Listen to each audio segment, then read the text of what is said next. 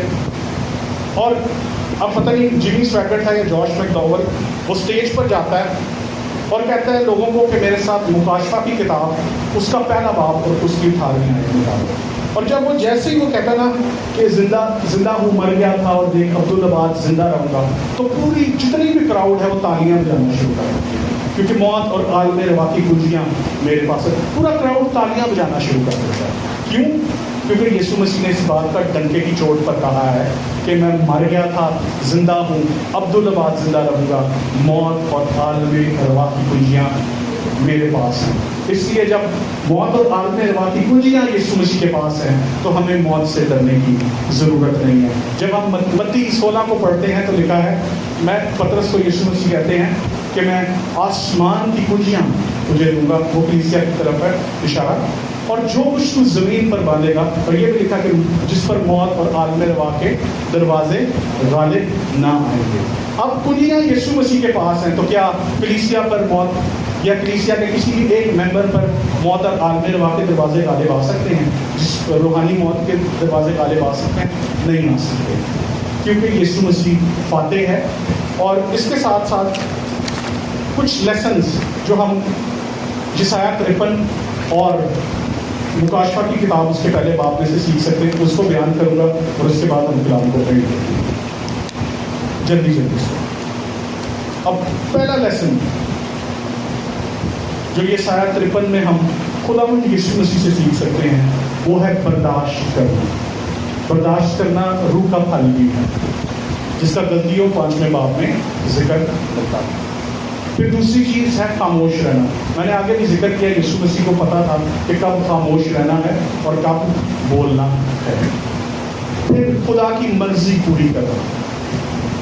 یہ یسوع مسیح سے بڑی ہمیں اگزامپل نہیں ملتی کہ کون خدا کی مرضی کو پورا کر سکتا ہے. پھر یسوع مسیح کی محبت کی انتہا، کیونکہ 2 دفعہ ہم نے وہ ایکسپریشن پڑھا، تو بھی جو ہے نا یہ یسوع مسیح کی محبت کا اظہار ہے. زبان کا درست استعمال، اپنے آپ کو کسی کے لیے اندیب دینا، وقف کر دینا، اپنے اختیارات کا درست استعمال،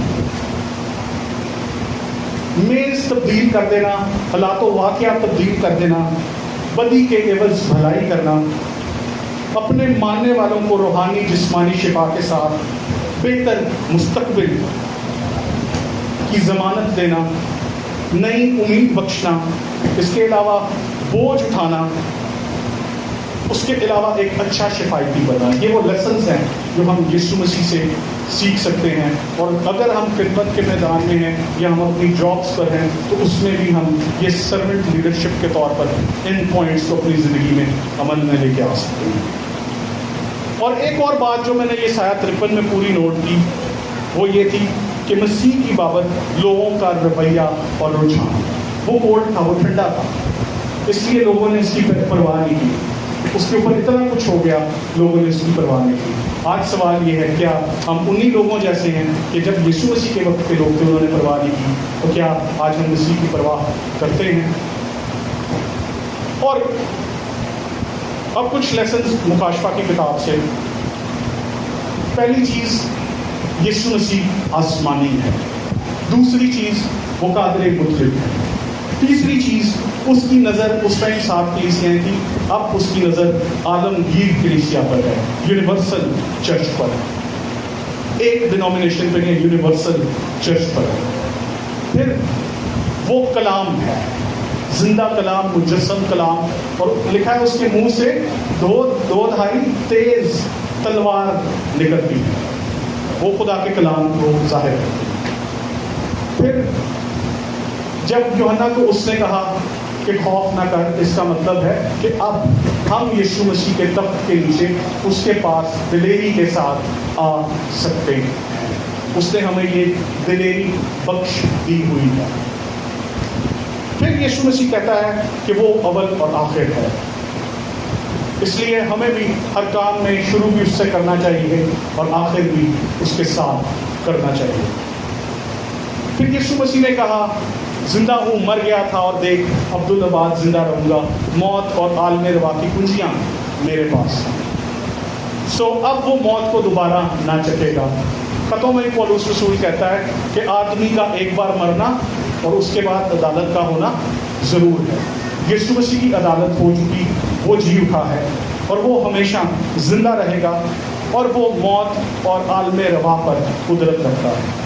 ایک چیز جو مجھے بڑی اچھی لگی وہ میرے بیٹے کی اسٹڈی بائبل تھی، ایڈونچر اسٹڈی بائبل، زونڈرمین پبلیکیشنز۔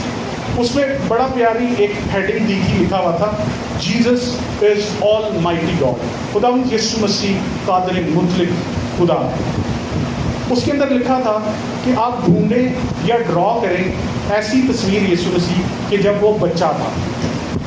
پھر کہتے ہیں کہ آپ ایک ایسی یسوع مسیح کی تصویر ڈرا کریں جب وہ گرون اپ تھا، بڑھ چکا تھا، قد و کاٹ، قد و قامت، حکمت، دانش میں بڑھ چکا تھا، کلام کی منادی کرتا تھا، ایک تصویر وہ بنائیں۔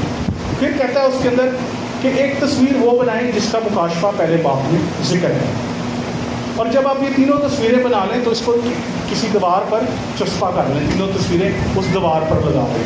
یہ آپ کو یاد دلائے گا کہ یسوع مسیح خدا ہے اور وہ ہمارا دوست ہے۔